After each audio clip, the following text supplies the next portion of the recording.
Kung kayo po may mga request, especially sa libro ni Maestro Joel Malik, no?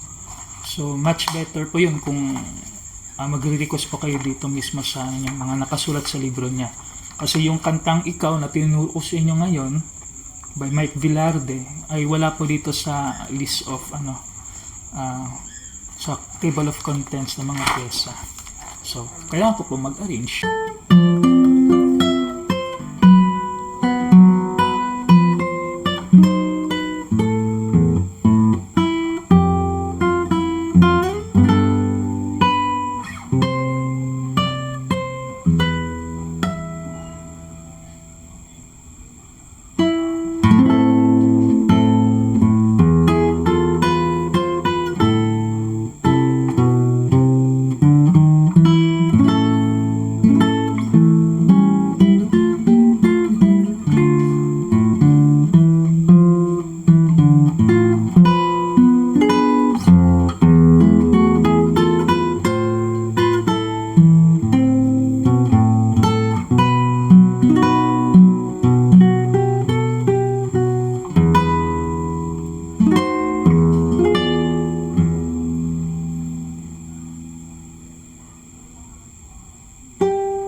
Hi! Welcome po sa aking channel. Ako nga pala si jrsobrado.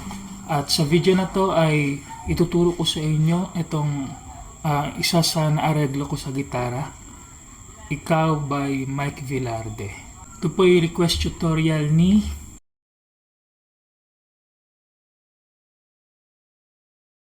So, shoutout po sa inyo, sir.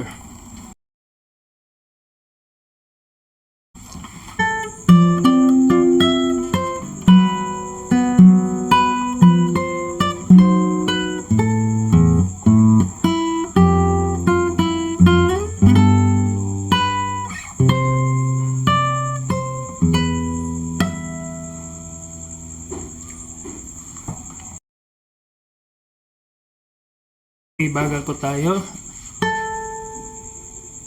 So ganito lamang ho. Then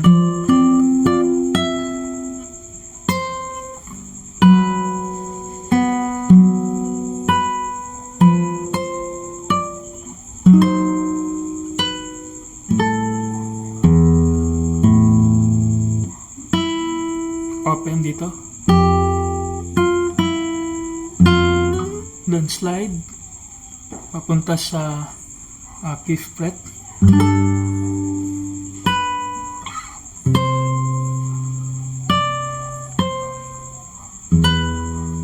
Then artificial harmonics sa 12th fret.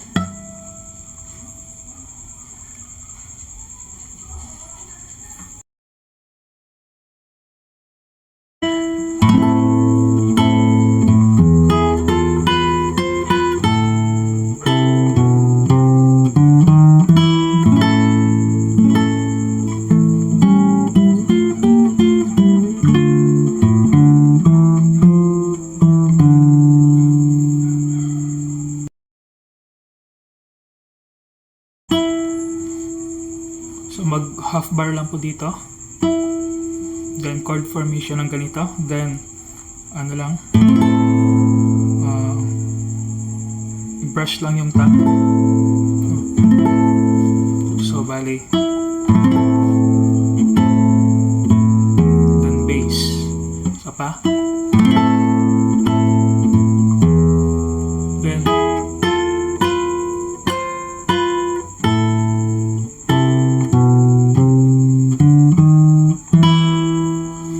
one more time.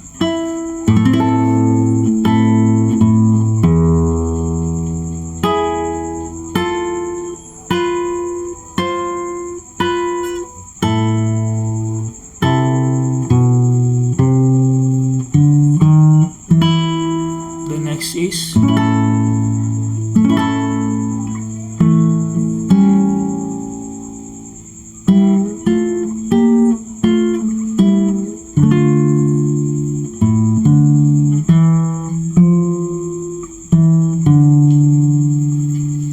one more time.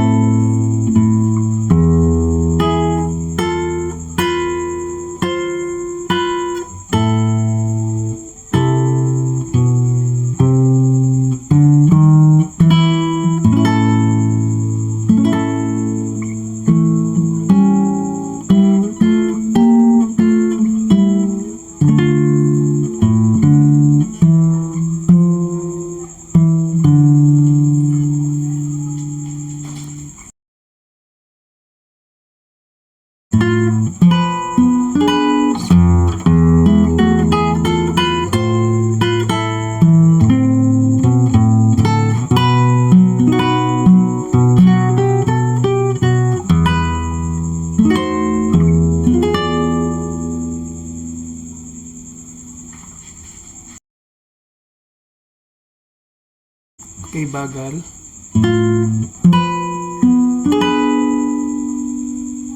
Then so first fret, then open lang 6 string.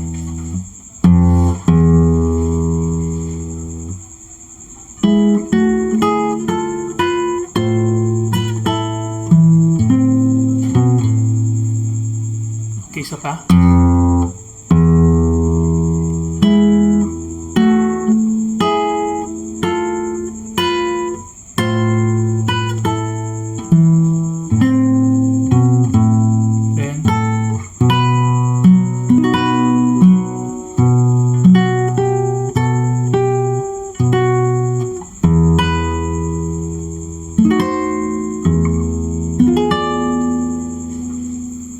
One more time.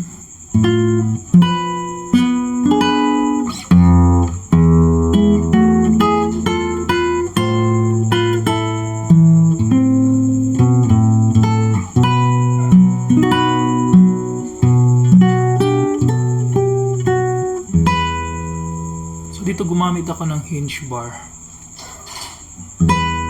Yan.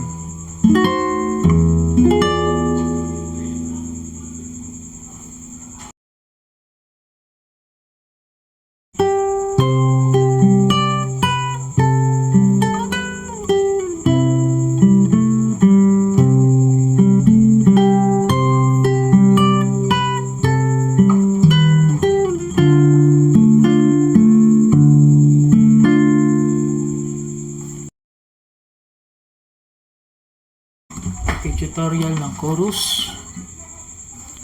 So, ganito pong gagawin natin. Itong third finger, dito po, sa 8th fret, 2nd string. Yan.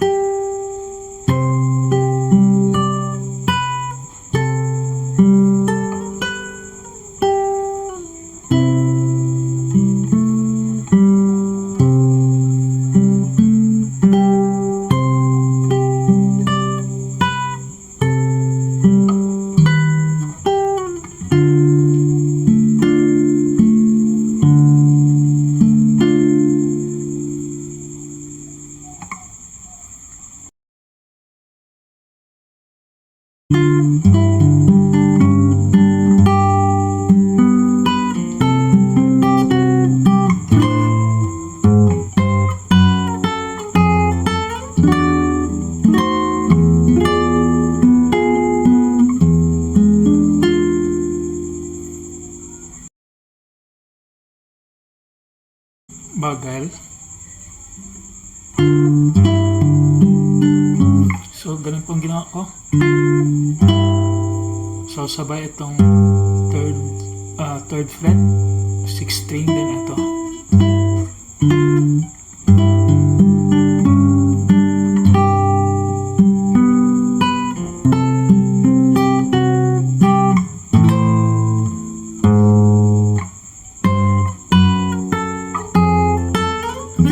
Slide.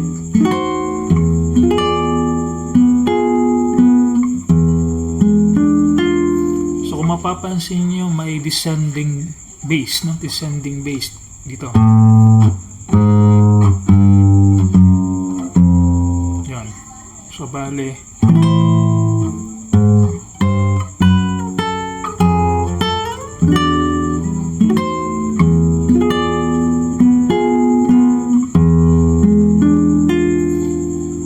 so one more time po.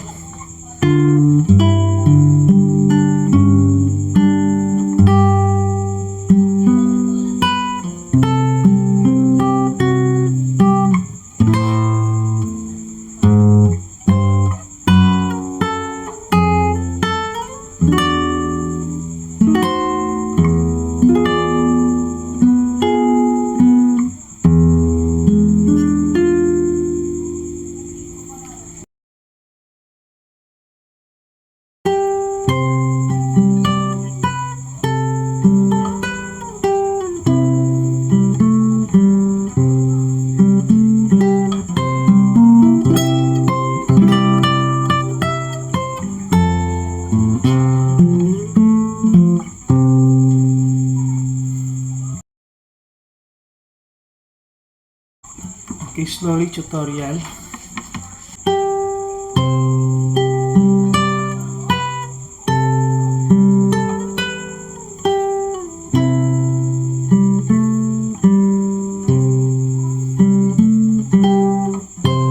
So dito part ay nag-bar chord na po ako in preparation sa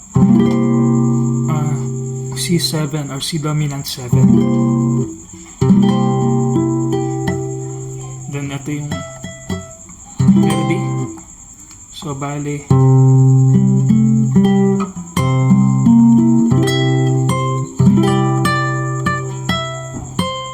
then dito may stretch.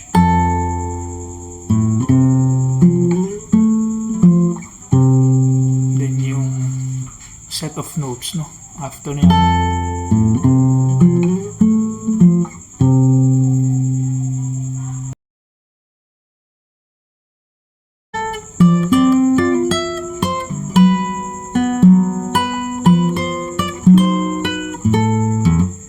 Di po ba galing tayo dito? Yun lang.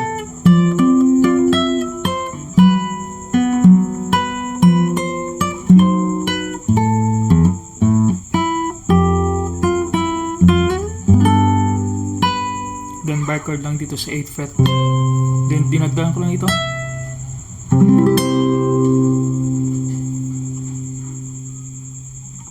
Dito po nagtatapos ang ating tutorial. Sana'y nagustuhan nyo po at matutunan nyo rin sana. Kung kayo po may mga request, especially sa libro ni Maestro Joel Malik, no? So much better po yun kung magre-request po kayo dito mismo sa mga nakasulat sa libro niya. Kasi yung kantang IKAW na tinuro ko sa inyo ngayon by Mike Velarde ay wala po dito sa list of sa table of contents ng mga pyesa. So kailangan ko po mag-arrange.